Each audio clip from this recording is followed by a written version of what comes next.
Jai Hind everyone. As you have seen the previous video of gyro drop in which people are moving in a circular horizontal motion. Now connect that video with this particular question that is saying a brass ball is tied to a thin wire. Take suppose this all are man as a brass ball और जो कि connected हैं एक thin wire से. Now the next line is saying they are moving in the uniform horizontal circle. तो ये इनका जो मोशन है एक यूनिफॉर्म मोशन हो रहा है और वो हॉरिजेंटल है. There are two types of circular motion. One is the vertical and second is the horizontal motion.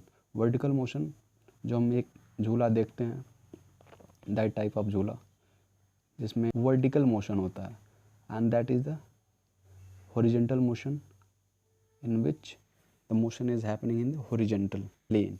Now come to the point. हमको बताना है कि इनमें से कौन कौन से स्टेटमेंट ट्रू हैं. Okay, so the very first statement is a ball moves with a constant velocity. Second is constant speed. The third is constant acceleration. The fourth is the magnitude of acceleration of ball is constant. So before we move to our options, you need a basic knowledge of physics. What they are? The first one is vector quantity and the scalar quantity. What are the vector quantity? Vector quantities are basically that physical quantity which have their own magnitude and they have the certain direction and they follow the parallelogram rule. What are the scalar quantity? जो अदिश राशि हैं वो क्या होती हैं? केवल उनमें मैग्नीट्यूड होता है. They only have the magnitude. And what are the vector quantity? They have the magnitude plus direction and plus they have to follow the parallelogram rule. Now there is a two term. One is the velocity. Velocity क्या है हमारा? वो हमारा सदिश राशि है और vector quantity है. और जो हमारा स्पीड है इट इज़ अदिश राशि या फिर स्केलर क्वांटिटी. जो वेलोसिटी है इसके पास डायरेक्शन होना चाहिए एंड मैग्नीट्यूड होना चाहिए और जो स्पीड है उसके पास केवल मैग्नीट्यूड हो तो वो अदिश राशि कहलाएगा. Now look at this diagram. जो हमारा ब्रॉस बॉल है वो इस पर्टिकुलर मोमेंट पे इसका डायरेक्शन कुछ ये है, फिर इस पर्टिकुलर पॉइंट पे ये अपना डायरेक्शन चेंज करेगा, फिर इस पॉइंट पे इसका डायरेक्शन कुछ ये है, फिर इस पॉइंट पे इसका डायरेक्शन ब्रास बॉल का कुछ इधर होगा, फिर यहाँ पे कुछ इधर होगा. तो what it trying to say that the direction of brass ball is undefined. Basically हम इस मोशन को वेलोसिटी के टर्म में डिफाइन नहीं कर सकते. So the very first option is wrong.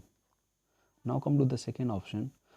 The ball moves with constant speed. Constant क्यों होगा? क्योंकि क्वेश्चन में यूनिफॉर्मली यहाँ पे यूनिफॉर्मली मोशन क्या है. तो uniformly means they have the certain magnitude with the constant speed. तो कांस्टेंट स्पीड, तो second option is correct. Why correct? Because it has the magnitude but it do not have any particular direction. So speed is, अगर हम इसके speed के term में कहें तो ये सही होगा. Now the third option is ball moves with the constant acceleration. Acceleration हम कब, एक्सेलरेशन होता क्या है? Basically acceleration is a rate of change in the velocity. जब हम वेलोसिटी के टर्म में डिफाइन ही नहीं कर रहे हैं यहाँ पे, कांस्टेंट एक्सेलरेशन बोलना उचित नहीं होगा. So the third option is also wrong.